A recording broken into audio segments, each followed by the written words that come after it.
When speaking about the Yomim Tovim in our Parsha, when it comes to Sukkot, the Pasuk describes Chag HaSukkot Shivas Yomim LaHashem, that on the 15th day of the 7th month, you should have the Yom Tov of Sukkot for 7 days to Hashem.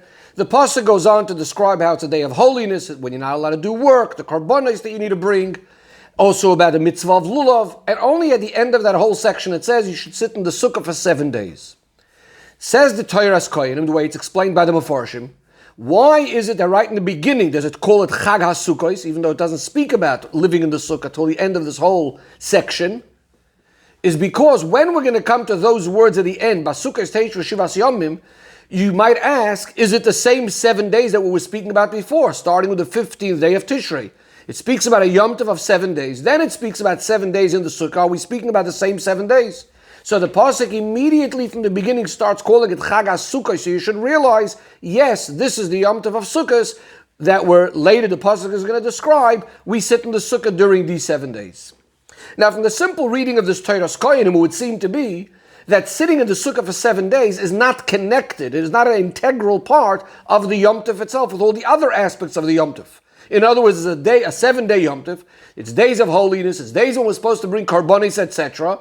And there's also the idea that the Torah adds later that you're supposed to be sitting in the Sukkah 7 days. The Torah tells us that yes, it is the same 7 days that are the previous 7 days. We're sitting in the Sukkah the same 7 days. But the Rebbe says in truth we can't actually say this, because the actual fact that the Torah is telling us the time of when we need to sit in the Sukkah by calling those original 7 days Chag HaSukkos, that tells us that the mitzvah of sitting in the Sukkah is not just another thing that happens to be in these 7 days, but rather is very, very much connected with the whole Yom Tov and all of its aspects. Furthermore, if it's the name of the Yom Tov, Chag HaSukkos, that means it's telling us what this Yom Tov is all about.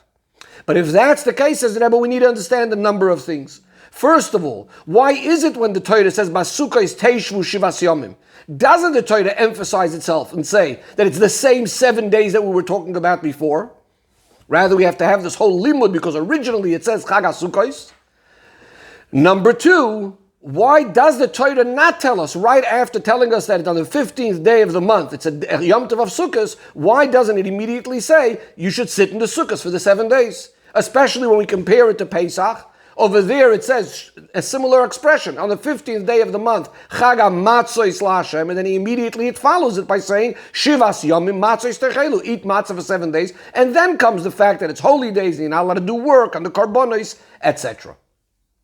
In order to understand this, says the Rebbe, we're first going to have a look at the connection al pi nigla between the mitzvah of Sukkah and the mitzvah of Netilas Lulav. The Alter Rebbe says in Siddur that the mitzvah of taking the Lulav in the Sukkah, in other words, to do it in the Sukkah, this mitzvah, this is the way to do the mitzvah in a way of mitzvah min ha-mufchar. And l'cha'oira, we might be able to say that the mitzvah min ha-mufchar is part of the mitzvah of Sukkos. In other words, the mitzvah of Sukkah. Since we have a concept that on Sukkah is teishvu kein tadura, whatever you do during these 7 days, eating, sleeping, and other things you should be doing in the Sukkah, so it makes sense to say that the taking of the lulav, especially that it's such a chashuv, important thing, it's a mitzvah, should also be done in the Sukkah. So it sounds like maybe the mitzvah min ha-mufchar is that the mitzvah of Sukkah is done in the best way if you take the lulav there. However, says the Rebbe, from the fact that the Alter Rebbe puts this in the dinim of lulav, and also from the fact of the wording the Alter Rebbe, mitzvahs netilosoi b'sukkah, the mitzvah of taking this in the Sukkah is the best way of performing the mitzvah, sounds like that it's actually the best way of performing the mitzvah of lulav, not the best way of performing the mitzvah of Sukkah. What would be a practical difference? So let's say in a case where a person is potter from Sukkah, let's say it's raining. We know a concept of mitzvah, a person is in pain, doesn't have to sit in the Sukkah. If the mitzvah of taking the lulav is part of the mitzvah min ha-mufchar of the Sukkah, in other words, together with all the other things you eat and you drink and you also take the lulav, so then in a case where currently the person would be exempt from being in the Sukkah, let's say it's raining, there would be no point in waiting to take the lulav till it stops raining, just like you don't have to wait with your meal till it stops raining. You perform the mitzvah of Sukkah when you have to perform it. You want to do it in the best way possible, but there's no point in waiting to take the lulav. If, however, we say the best way of doing lulav is in the Sukkah, then if it's raining, it makes sense to say, let's wait till it stops raining so I can do the mitzvah of lulav in its very, very best way. So to explain all of this a little bit more, says the Rebbe, When we look at the parsha of the Yomim Tovim in our parsha, we find only two Yomim Tovim that are called by a name, Chag HaMatzos and Chag HaSukkos. But there's a number of differences between them. By Chag HaMatzos, the pasuk says on the 15th day of this month is Chag HaMatzos LaHashem, which seems to be saying that the Chag HaMatzos aspect is not in connection to all 7 days. The 15th day of the month is Chag HaMatzos. On Chag HaSukkos it says Chag HaSukkos Shivas Yomim LaHashem. It's the 7 days is the Chag HaSukkos. On the other hand, says the Rebbe, by Chag HaMatzos, as we said before, it immediately says you should be eating matzah. By Chag HaSukkos, on the other hand, it doesn't say immediately about eating in the sukkah. That's going to be later. In order to understand these two differences, we're going to look at another difference between these two Yomim Tovim. Chag HaMatzos is called like that in the Torah, but we know that the regular way how Chazal refer to it and the way Yidden refer to it usually is also called Pesach, Chag HaPesach. Whereas Chag HaSukkos, this is the only name with which it is known both by Chazal and in Minig Yisrael. Says the Rebbe, from this we understand that when it comes to Pesach, the Yom Tov of Pesach is not only about matzah. It's not that Chag HaMatzos is telling us the whole point of this Yom Tov, because it has another name as well. Whereas Chag HaSukkos, this is the whole point of the Yom Tov, the fact that it's Sukkos. And therefore, when the pasuk says on the 15th day of the month it's Chag HaMatzos LaHashem, so the pasuk has to tell you why are we calling it Chag HaMatzos? It's not the whole Yom Tov.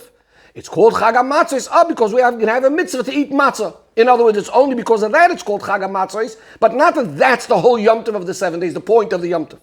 Where is it when it comes to Sukkos? It says Chag HaSukkos Shivas Yomim LaHashem. What the pasuk is telling you is that the toichen of the whole 7 days is that it's Chag HaSukkos.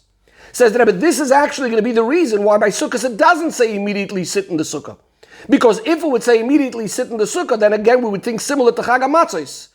It's one of the things we happen to do is we need to sit in the sukkah as well, but not that that's the whole point of the Yom Tov. So the Torah calls it Chag HaSukkos, the point of the Yom Tov is Sukkos. And that's the whole point of the Yom Tov. Later on, we're going to give you the details of how we sit in the sukkah.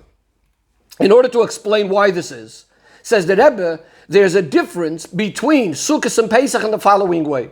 When it comes to Pesach, what's making this into a Yom Tov is not the mitzvah of eating matzah. What's making it into a Yom Tov is the special time of the year that it is. This is the time when we came out of Mitzrayim, as the pasuk tells us. In other words, it's a special time on its own, and we have certain things we need to do at this time, including eating matzah.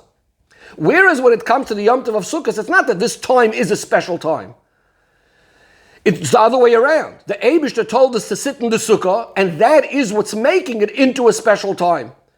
This is what's going to make it into a Yom Tov to Hashem. In fact, we know that Sukkot is specifically not the time that the Eibishter made the Sukkot, the time when we went out of Mitzrayim. Rather, we set aside a certain time of the year. This is the time we're going to eat in the Sukkah, and this is going to be a holy time.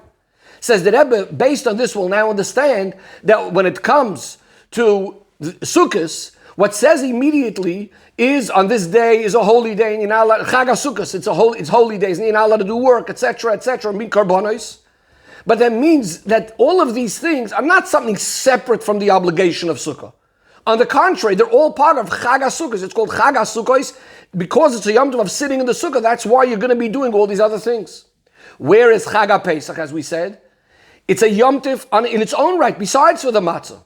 And therefore, all these other things that we do on the Yom Tov is not connected with the matzah aspect of it. It's connected just to the actual fact that it's a day of Yom Tov, the time of Yitzias Mitzrayim.